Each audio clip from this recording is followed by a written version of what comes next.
अगर मैं आपसे कहूं कि आप खरीद सकते हैं 30 लैम्बोर्गिनीज या एक साल में 10,000 लोगों की जान बचाने में मदद कर सकते हैं, तो फिर आप क्या करेंगे? 3, 2, 1। हमने ये करने का तय किया।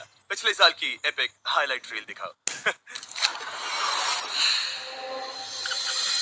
हमने इस मिशन की शुरुआत की काइलीचा, साउथ अफ्रीका में, जहां हमें एक ऑर्फनेज मिला जिसे हमारी मदद की सख्त जरूरत थी क्योंकि इसके बंद होने का खतरा था। हमने ये तब शुरू किया था, मैंने 5,330 बच्चों को बचाया था, वरना वो बच्चे मर जाते। लेकिन हम इंतजार करते हैं, ये सोचकर कि शायद कोई हमें बचाने के लिए आएगा, जैसे कि बीस्ट फिलांथ्रोपी।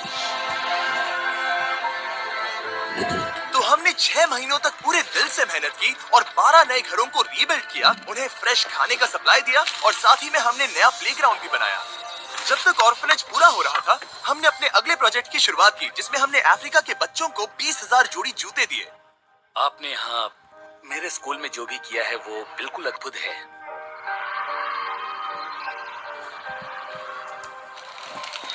इसके बाद डैरन ने एरिज़ोना के होपी रिजर्वेशन के लिए उड़ान भरी, जहां वो मिला वेंडी से। होपी ट्राइब में करीब 10,000 से ज्यादा लोग हैं। इन लोगों के पास ज्यादा कुछ तो नहीं है, पर मिलने के बाद आप देखोगे कि ये लोग कितने दिलदार हैं।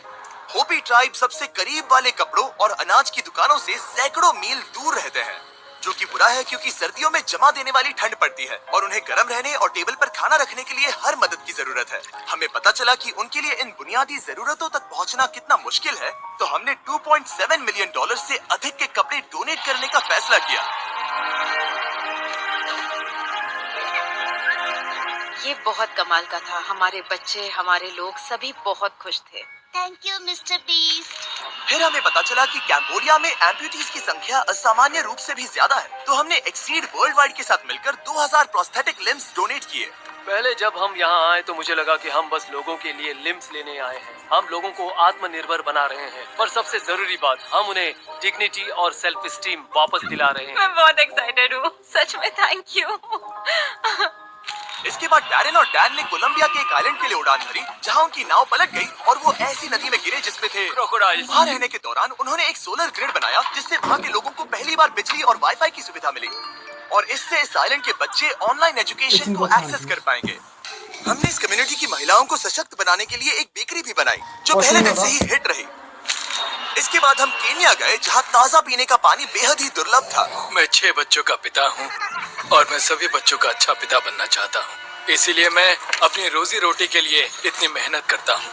मेरी साइकिल में कोई गियर नहीं है, एक पैडल भी नहीं है और तो और ब्रेक भी ठीक से काम नहीं कर रहे हैं। कभी कभी मैं सोचता हूँ कि मोटरसाइकिल का इंजन ले सकूं और अपनी साइकिल पर लगा लूं तो मेरी जिंदगी आसान हो जाएगी। तो इलेक्ट्रिक ई बाइक्स की मदद से हम मिस्टर बरासा और 1000 अन्य लोगों को मुफ्त इलेक्ट्रिक बाइसिकल्स दे पाए। तुमने काम को आसान बना दिया। चलाना आसान है। इसके बाद डैरेन और डैन फिलीपींस के क्योर चिल्ड्रंस हॉस्पिटल पहुंचे, जहां हम 160 बच्चों की जीवन बदलने वाली सर्जरीज कर पाए। इस छोटी सी लड़की की अभी अभी छुट्टी हुई है और वो पहली बार चलना सीख रही है, वो भी उसके सीधे पैरों के साथ।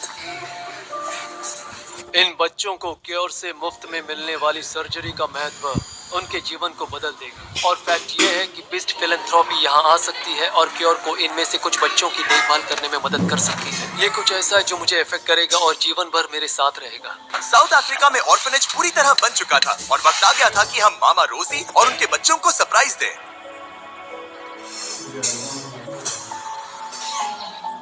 Thank you.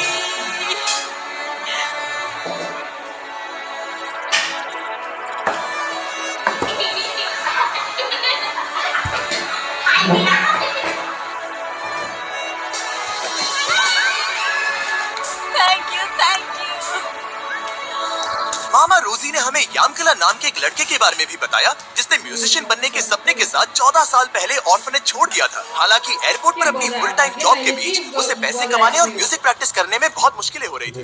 ये जानकर बहुत दुख होता था कि मैं मेरी मर्जी का काम नहीं कर रहा हूँ और ये भी कि जो मैं करना चाहता हूँ वो मैं नहीं कर पा रहा हूँ। तो हमने यामकला को एक बिल्कुल नए शानदार एकॉस्टिक गिटार के साथ सरप्राइज किया और साथ ही में उसे देश के बेस्ट म्यूजिक स्कूल में स्कॉलरशिप भी दिलाई।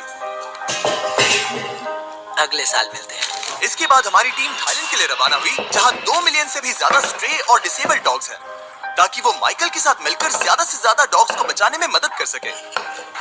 वहां पर हम हजारों डॉग्स को पहली बार दौड़ने में मदद कर पाए।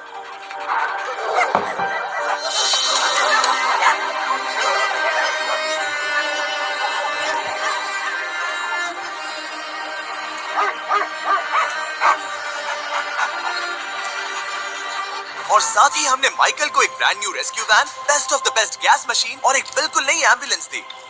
मैं बहुत खुश हूँ, आपका बहुत बहुत धन्यवाद। इसके बाद डैरन को डोरा मोनो नाम की एक टिकटॉकर का ये वीडियो मिला। बीस्ट फिलैंथ्रोपी, प्लीज प्लीज हमारा गांव बचाने में मदद करें, हमें आपकी जरूरत है। तो डैरन ने तुरंत डोरा के गांव जाम्बिया के लिए उड़ान भरी, जहां बिल्कुल भी बिजली नहीं है और ये एक खतरनाक एरिया में स्थित है, जहां कई डोमेस्टिक वायलेंस के शिकार भी हैं। ये क्लियर हो गया कि बिजली की कमी उन्हें रोक रही थी और इस गांव को उसकी उन्नति तक पहुंचाने के लिए डोरा की काबिलियत पर पूरा असर पड़ रहा था, जो कि ये अच्छी बात नहीं है। रोज सुबह उठते ही ख्याल आता है कि बच्चे आज क्या खाएंगे। इसे पूरा करना बहुत मुश्किल है, वो भी हर रोज। तो हमने एक प्लान बनाया जिससे हम यहाँ की धूप और चिलचिलाती गर्मी का फायदा उठाकर विशाल सोलर ग्रिड इंस्टॉल करेंगे, जिसकी मदद से पूरे गांव को बिजली मिल सके। फिर हमने वहाँ की लाइट्स ऑन की और बच्चे अपनी एक्साइटमेंट काबू नहीं कर पाए। बच्चों, लाइट शुरू करो।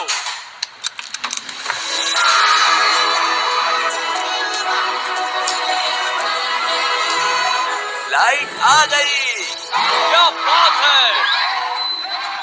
फिर हमें फिलाडेल्फिया के एक कॉलेज स्टूडेंट के बारे में पता चला, जो हर महीने स्कूल कैंटीन में बचे हजारों किलो खाने को बर्बाद होने से बचा रहा है। मैंने इसकी शुरुआत एक स्टूडेंट के तौर पर की, जब मैंने देखा कि मेरे डाइनिंग अकाउंट में बहुत सारे मील्स वाइप्स बाकी हैं और मेरा टर्म भी खत्म होने को आ रहा है। 50 मील्स बच गए थे जिन्हें मैं कभी यूज नहीं करने वाला था और अब वो बस वेस्ट होने जा रहे थे। तो डैरन उससे मिला और उसके ऑपरेशन को राष्ट्रीय स्तर तक पहुंचाने में मदद करने के लिए गया। लोगों की भलाई के लिए एवन जो कुछ कर रहे हैं उसे देखने के बाद हमें ज्यादा टाइम नहीं लगा ये डिसाइड करने के लिए कि हाँ, हम शेयरिंग एक्सेस के साथ जुड़ेंगे और ज्यादा से ज्यादा लोगों को खाना मिल सके। इस गोल को अचीव करने में उनकी मदद करेंगे। और हमारी मदद से शेयरिंग एक्सेस एक ऑपरेशन खोल पाई हंट्स पॉइंट प्रोड्यूस मार्केट की, जो वर्ल्ड का सबसे बड़ा प्रोड्यूस मार्केट है न्यूयॉर्क में, और ये ऑपरेशन विली से 3 गुना ज्यादा बड़ा होने वाला था। इसके बाद डैरन और डैन कैमरून गए, जहां स्कूल के हजारों बच्चों को एक ही टॉयलेट शेयर करना पड़ता है और इन टूटे फूटे क्लासरूम्स में पढ़ाई करनी पड़ती है।